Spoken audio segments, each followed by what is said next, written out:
Greta Thunberg calls out China for their carbon emissions. China responds by fat-shaming her.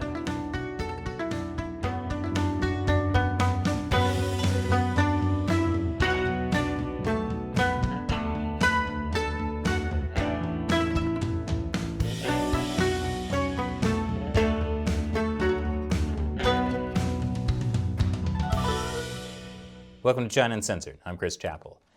I know you remember Greta Thunberg, the teenage activist who spoke at the UN Action Climate Summit back in 2019. People are suffering. People are dying. Entire ecosystems are collapsing. We are in the beginning of a mass extinction, and all you can talk about is money and fairy tales of eternal economic growth. How dare you? Whether or not you like her, there's no doubt she's become one of the most influential people of her generation. She's the youngest ever Time magazine Person of the Year. But in her several years of climate activism, she's never talked publicly about the world's biggest carbon emitter, China. That is, until last month, when she tweeted a link to a CNN article and wrote this. Yes, China is still categorized as a developing nation by WTO. They manufacture a lot of our products and so on. But that's of course no excuse for ruining future and present living conditions. We can't solve the climate crisis unless China drastically changes course. She has a point. China emits 27% of the world's greenhouse gases, according to this 2019 chart by the Rhodium Group. That's more than all developed nations combined. So, after years of climate activism, the entirety of her criticism of China is one tweet, rehashing a CNN article. But the Chinese Communist Party is very sensitive, which is how you know they're strong and confident. Even that one tweet was enough to make my favorite Chinese state-run media, the Global Times, move to attack her by framing China as unfairly bullied by the Western world. They called Greta out on her silence over Japan's dumping of radioactive water, proposing that if Thunberg lashed out at Japan's move, it will not be consistent with Western mainstream political posture.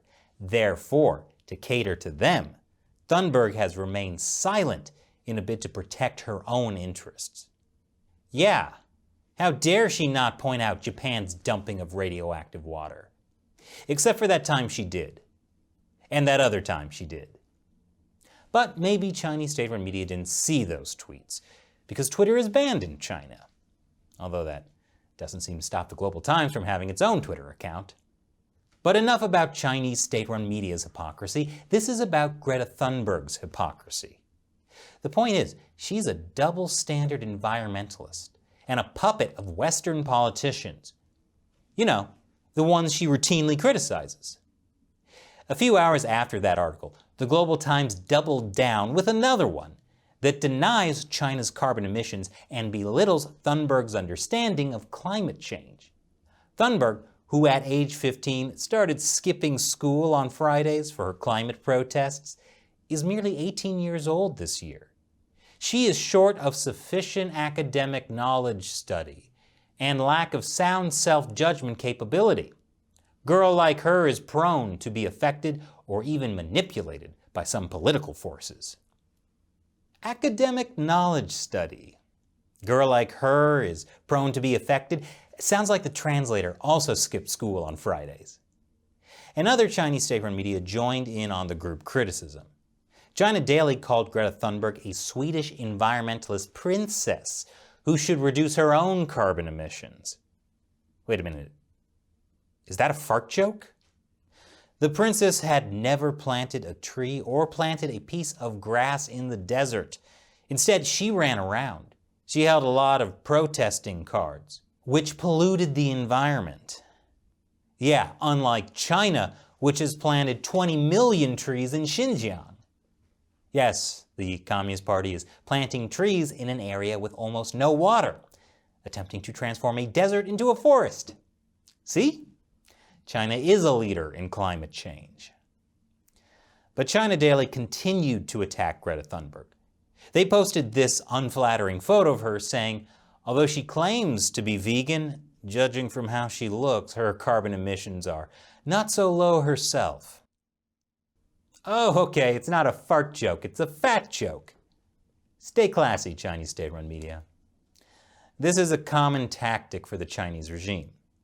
When they have trouble defending themselves over what someone says, they go on the offensive and launch personal attacks on whoever said the thing they're mad about. This is called poisoning the well. Here's another example. When female victims of Uyghur genocide spoke out about rape used as a form of torture in Xinjiang, Chinese Foreign Ministry spokesperson Wang Wenbin didn't try to prove their claims were false. Instead, he held up their photos and called them liars.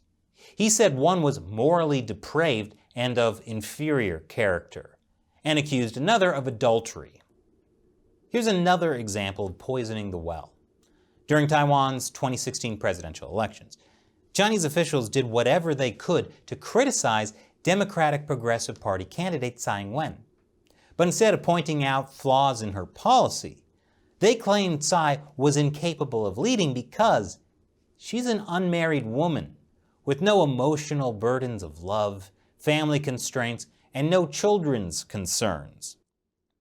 So it's no surprise that China's response to Greta Thunberg criticizing China's carbon emissions was to fat shame her. Unfortunately, when you fat shame someone, it often backfires. Greta Thunberg just owned it.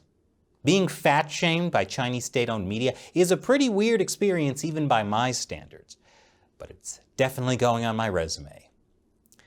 And thanks to criticism from Chinese state-run media, Greta Thunberg got a lot more attention than she would have from just her one original China tweet. Even people who don't really like her are now defending her from attacks by the powerful machinery of an authoritarian state. And this just makes her even more influential. To which I say, I've been criticizing the Chinese Communist Party for 8 years. Where's my Hulu documentary? Where's my 3-part PBS series? Where's my life-size bronze statue at a third-tier British university? Look, I'm not jealous, I just don't like hypocrisy. And now it's time for me to answer a question from you, my amazing viewers who support China Uncensored through the crowdfunding website Patreon.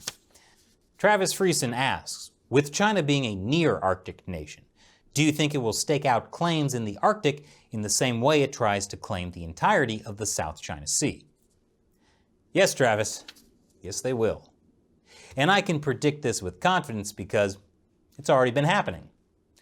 China might not be able to claim the Arctic has been part of China since ancient times, at least until they find a giant panda frozen in an iceberg. But they've been trying to insert themselves into Arctic decision-making despite not being one of the 8 countries that borders the Arctic. In 2013, China joined the Arctic Council as an observer. 5 years later, China declared itself a near-Arctic state. And soon, China will claim it has a right to make decisions in the region because so many Chinese ships go through the Arctic. Now more than ever, since the polar ice caps are melting, thanks to climate change, which China is totally not contributing to. So shut up, Greta. Thanks for your question, Travis. Be like Travis and join us on patreon.com/China Uncensored. Contribute $1 or more per episode and you'll get cool perks like the chance to have me answer your question on the show. The link is below. Once again, I'm Chris Chappell. Thanks for watching China Uncensored.